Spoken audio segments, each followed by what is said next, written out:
Michel Foucault. Michel Foucault, the French social theorist, historian, and philosopher, who began his early career in psychopathology, would likely view contemporary society not as fundamentally transformed, but as the radical realization of the power dynamic structures he spent his life diagnosing. Applying Foucault's core theoretical frameworks to modern life reveals several ways he would interpret today's society.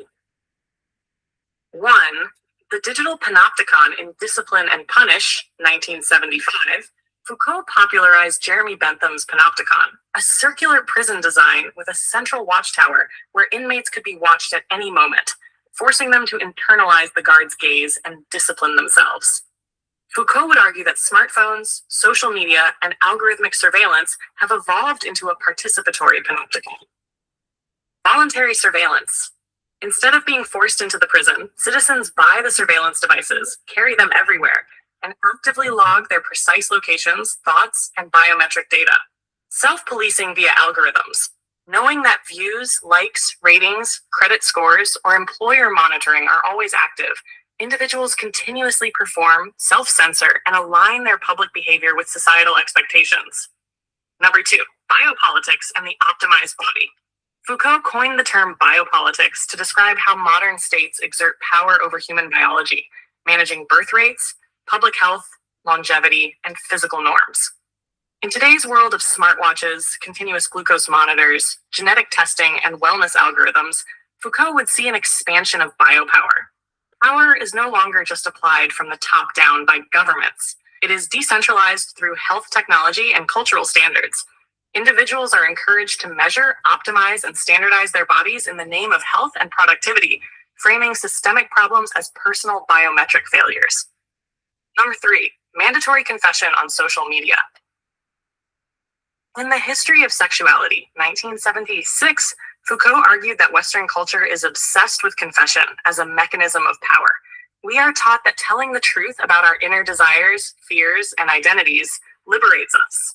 He would observe modern digital culture, vlogs, algorithm-driven mental health trends, and oversharing on platforms like TikTok as the ultimate form of compulsory confession. We believe that broadcasting our deepest thoughts, vulnerabilities, and identities online is an act of freedom or resistance. Foucault would point out that this confession actually feeds consumer algorithms, categorizes us into target demographics, and subjects our private lives to public discipline and moral policing. Pathologizing of everyday life. Foucault wrote extensively about how institutions, including asylums, clinics, and prisons, define the boundary between what is considered normal and abnormal. He would likely note how modern culture increasingly pathologizes ordinary human variation.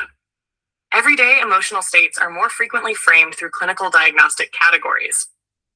Wellness culture and self-diagnosis trends operate as what Foucault called normalizing gazes, tools that define what constitutes a healthy, efficient, and socially acceptable human mind. Number 5, neoliberal governmentality and the self-entrepreneur. Foucault coined the term governmentality to explain how power teaches people to govern themselves. Under modern neoliberalism, the ideal individual becomes an entrepreneur of the self. Today's emphasis on personal branding, side hustles, biohacking, and productivity apps would strike Foucault as an era in which institutional discipline is no longer imposed primarily from the outside. Instead, individuals exploit, monitor, and discipline themselves under the illusion of self-actualization and personal freedom.